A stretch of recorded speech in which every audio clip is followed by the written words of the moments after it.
Thomas ILAND was diagnosed with autism at 13 years old. Since accepting his diagnosis, Thomas has been recognized as an author, speaker, and emerging leader in the autism community. Thomas recently left his career as a certified public accountant to educate and motivate people with autism and other learning differences. He is the author of the award-winning bestseller, Come to Life, Your Guide to Self-Discovery. He continues to speak at events and conferences nationwide to inspire others through his mantra, know yourself, love yourself, be yourself. On April 2nd, 2019, Thomas had the honor of speaking at the United Nations World Autism Awareness Day to share his knowledge and firsthand experience about assistive technology and successful law enforcement interactions for people on the autism spectrum. He also spoke on the TEDx stage with his message, How to Come to Life, to impart wisdom and inspire others. The title of his speech today, Competently Communicating Autism. Please help me welcome Thomas ILAND.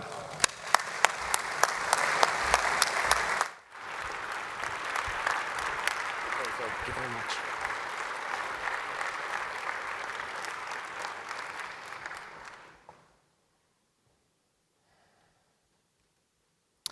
Imagine you're sitting by a phone, waiting for it to ring for hours on end, and it never does. How are you feeling right now? Imagine having that feeling for the first 13 years of your life. My younger sister and brother were receiving calls left and right from friends looking to hang out. Me? Nothing. I was desperate to find out why that phone wasn't ringing. So I went to my mother and asked her, Mom, why doesn't the phone ever ring for me? And she told me something that would change my life forever. Let me take you on a journey of competently communicating autism. Now, for those of you that may be new to the autism world, I'll give you a little description about it. Be you a family member or a friend of someone that has autism, someone that works with people with autism, or maybe you have or think you might have autism yourself. Autism is a neurological condition that affects about 1 in 59 people in the world today. The main area it affects in life is social skills, being able to start and maintain a conversation. Communication difficulties are common in people with autism. Reading nonverbal cues, having difficulty reading facial expressions, picking up on body language. Also sensory sensitivities. These lights, the sounds, even temperature might be a bit much for someone with autism, but I'm okay. When I was born, the main source of autism in the media was the movie Rain Man. How many of you have seen Rain Man? Dustin Hoffman, quite a lot of you, awesome. Well, I hate to break it to you, but I'm not Dustin Hoffman in the movie Rain Man. I can't count a pile of toothpicks on the floor like that. I am a CPA, but I can't do complex multiplication at the drop of a hat, and I can't count cards in Las Vegas. If I could, though, I'd probably clean out the house. They'd kick me out. My mother had a different approach to telling me about my diagnosis. First, she let me know, rather than saying, I don't have any friends, she let me know I'm still learning how to make friends. She also mentioned I had some differences, and that these differences fit a pattern. She asked me if I wanted to know what that pattern was called. I said, no, I don't. And I stormed off to my room. I slammed the door behind me. I must have cried into my pillow for a good hour. The very thought of me being different, the idea that my brain might be broken, the possibility that I may never have friends, it was devastating to me. I wanted to stay in my room forever. And then it hit me. I had a hero in my life. Someone that turned stress into strength. Someone that faced his fears because he had a powerful mind. Someone who made a difference despite being different.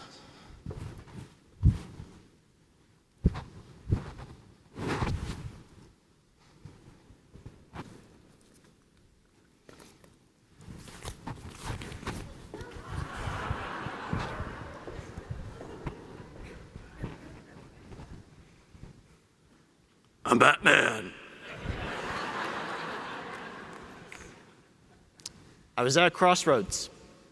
I could stay in my room, be in denial, and let my fear overcome me, or I could venture into the darkness, face my fears, and overcome the challenges in my life. I decided it's time to become vulnerable and become the hero in my own life.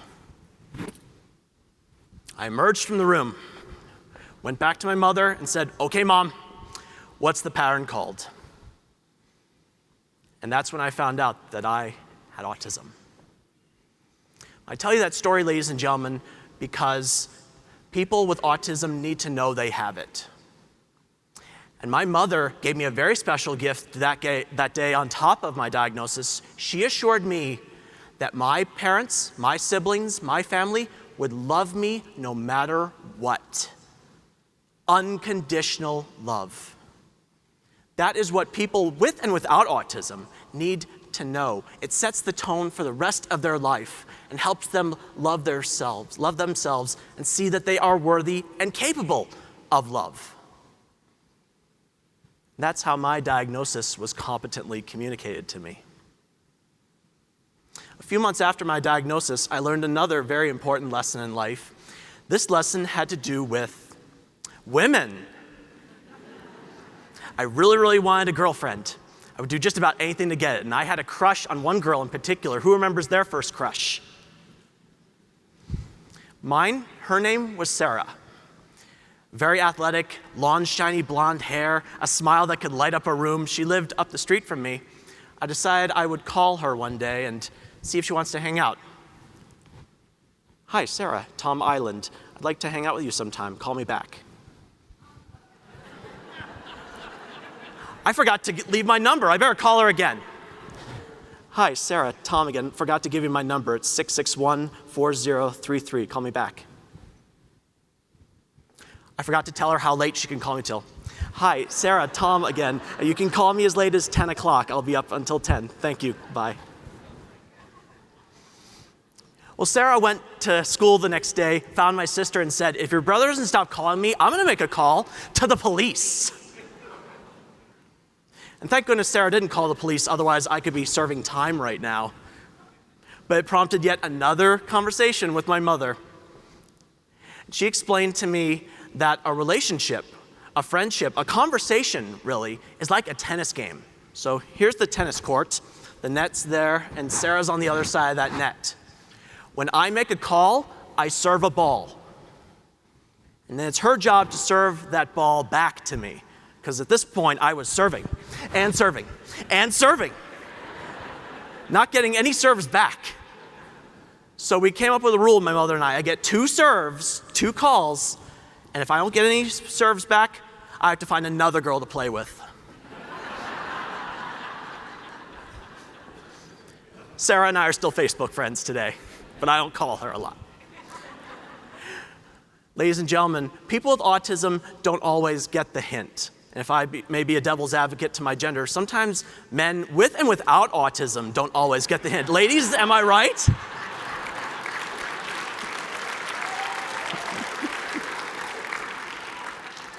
But sharing with us, people with autism, your wisdom, your experience, your knowledge, how do you know someone is interested in you? What do you do when you're not interested? Helping us fill in the blanks can help us lead a better quality of life, particularly when it comes to dating. My sister shared her knowledge and wisdom with me being a girl. She said, "Tom, girls like a guy who keeps himself clean. Girls like a guy who knows how to cook. And girls like a guy who knows how to dance." So I cleaned myself up, learned how to cook, and learned how to dance, and I got dates. It can work. And that's how relationships were competently communicated to me. A few months after the Sarah situation, I came across another very important concept: empathy. There's a misconception in society today that people with autism do not feel feelings or are incapable of feeling the feelings of other people. Well, let me tell you the story of how I learned and experienced empathy. I'm coming home from school on a bus. It was a really, really hot day. It must have been about 100 degrees out. And the bus hit a dog. The bus driver's off the bus talking to the authorities, and kids and I are on the bus. We're screaming, crying, and the boy whose dog it was, his name was Justin, was on that bus. And he is losing it. Kids are going to console him, comfort him. Me? I'm sitting there wondering, when am I going to get off this scorching hot bus? Well, about an hour later, I did get off the scorching hot bus. I go home to the front door. I just collapse inside. I couldn't even tell my mother what had happened yet. All I could get out was a not now, not now. And she let me go to my room to compose myself. Came back out, had yet another conversation with her, told her what happened with Justin's dog, and she asked me a question that I didn't really understand. She asked me, how do you think Justin's feeling right now? I said, confused? She then asked me a question. Remember when we went on vacation that one time and we came home and your goldfish was floating at the top of the bowl? How did you feel then? I said, oh my God, I felt terrible. It was so sad. And she said, okay, take those terrible, sad feelings and give them to Justin. That was the day that I learned and experienced empathy. It is possible. How we frame the questions, how we show people with autism what it's like to be in that situation. Rather than ask, how would you feel if? Ask, how did you feel when? They'll know or have an idea of how it feels to have been in that situation and can apply that to the situation at hand. Now, I want to address that some people with autism may have flat facial expressions or affects. It does not mean that they don't care. Simon Cohen out of England once said, still water runs deep. There may not be a lot going on the outside, but there's a lot going on the inside. If anything, people with autism may feel emotions, if not do feel emotions, more strongly than others. That's how empathy was competently communicated to me. Now let's fast forward about 16, 17 years in my journey. I'm now 30 years old. I'm at the point in my life where I know I want to leave my career as a CPA behind and start telling my story.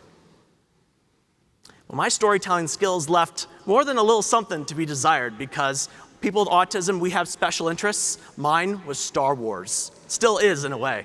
I could talk about Star Wars all day long, but my audiences don't want to hear about Star Wars all day long.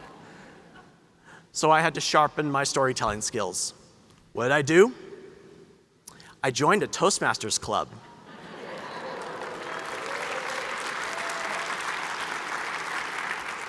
And I'm telling you this story, ladies and gentlemen, because people with autism can benefit from Toastmasters.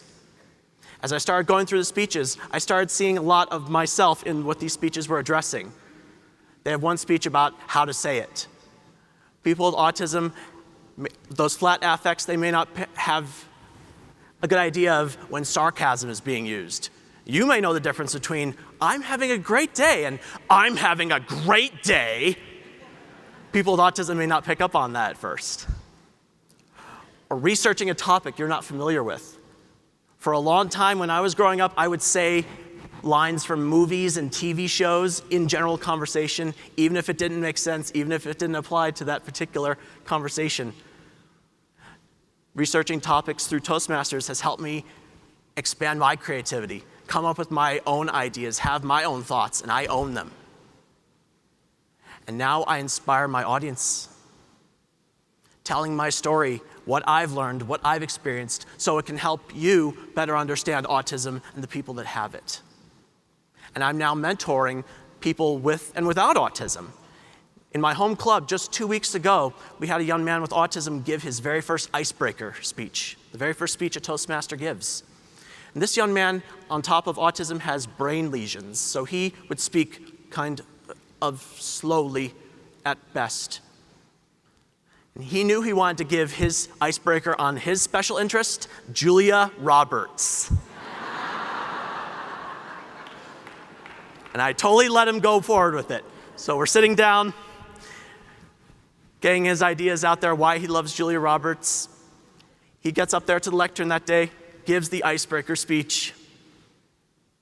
Ladies and gentlemen, that is why I do what I do today. The love, the support in the community in that room that day, it's why I am doing what I'm doing today.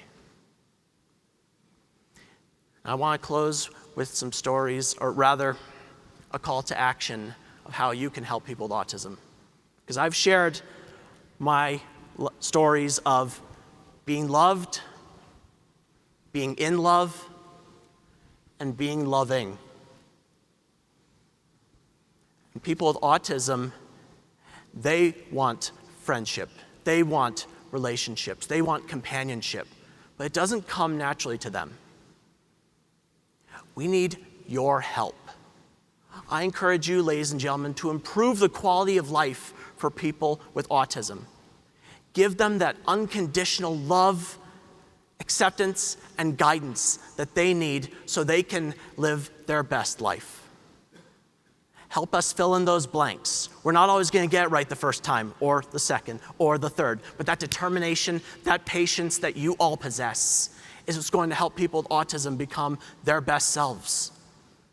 Whether you're a parent, a professional, or even a peer, you have more power than you think, and you have more influence on a person with autism than you may believe.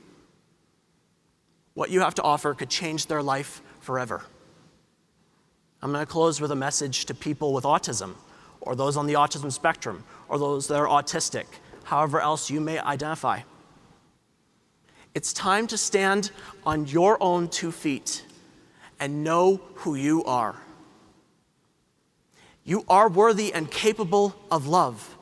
It begins with you loving yourself first and foremost.